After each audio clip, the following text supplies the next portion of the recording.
Tonight, you're about to take something: a headache tablet, an energy drink, a sleeping pill. But here's the twist. Drugs didn't start in pharmacies. For most of human history, the first medicines, stimulants, and intoxicants came from the world itself. Roots, fungi, resins, fermented juice, even smoke. And your brain still treats many of these substances like tools for survival, not like products with labels. You might assume humans used chemicals just because they were curious. But the deeper reason is simpler. You need calories, you need safety, and you need to stay functional while danger is everywhere. Your ancestors lived in environments where plants could be life-giving one day and deadly the next. So the same mouth that could learn this tastes sweet also learned this tastes bitter and hurts, or this is safe only after preparation. Over time, the group didn't just pass down stories, they passed down chemical knowledge: what to take, when to take it, and how not to poison yourself. This is what anthropology calls traditional ecological knowledge. Local wisdom about ecosystems and which forms are safer.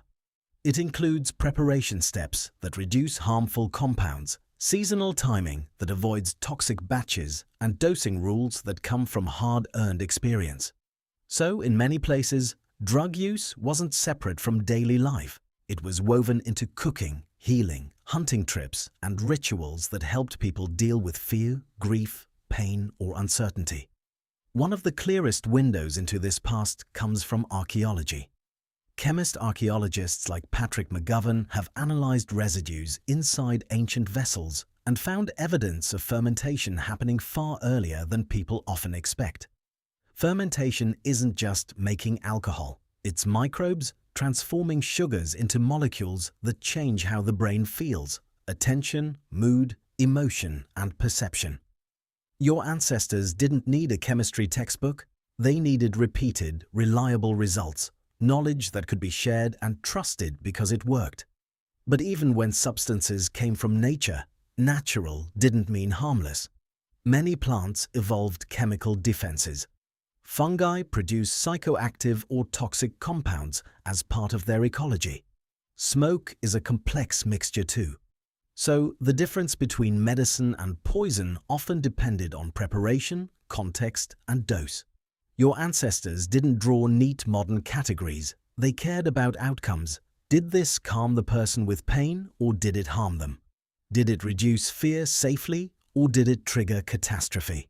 Now here's where it becomes less history and more mirror. Your brain isn't a passive receiver of instructions, it's a prediction machine. When your ancestors learned that certain internal changes happened after a certain substance, that pattern became part of how the brain predicts what will keep you alive. If a plant preparation reduced discomfort, increased endurance, or eased social threat, learning reinforced the behavior.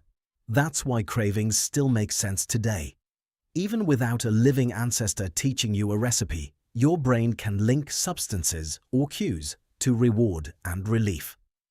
Modern addiction research highlights cue-driven learning. Reminders can trigger the expectation of reward, and the urge feels like it appears suddenly, even though the brain is reacting to stored associations. Culture is the other half of the equation. If a community repeatedly uses a substance in the same emotional moment, like healing, celebration, or mourning, then the substance becomes a symbol. Your body responds to the chemistry, but your mind responds to the meaning too. Over time, rules form. Who can take it, how it's shared, what counts as too much, and what warning signs mean stop. In that way, substances shaped group survival, sometimes by strengthening cooperation, sometimes by increasing risk. Evolution didn't select for enjoying drugs. It selected for communities whose rules helped them handle the chemical reality of the world. So when you wonder why you reach for something, why stress makes it feel necessary, the ancient logic is still running. Not take drugs because they're good. More like, your brain learned that altered states can solve problems. Tools can be used wisely or recklessly. The decision becomes urgent when you're overwhelmed, because relief starts to look like the safest option in the short run. Tonight, you're taking something modern, but underneath the packaging, you're repeating an ancient survival experiment. You're using the same basic mechanism humans evolved. Chemical changes that teach the brain what comfort, safety, focus, or escape might feel like, then turning those sensations into expectations that can outgrow your intentions. So, the real question isn't, were drugs always bad? It's, what problem are you trying to solve with a change in brain state, and what does that solution cost you later?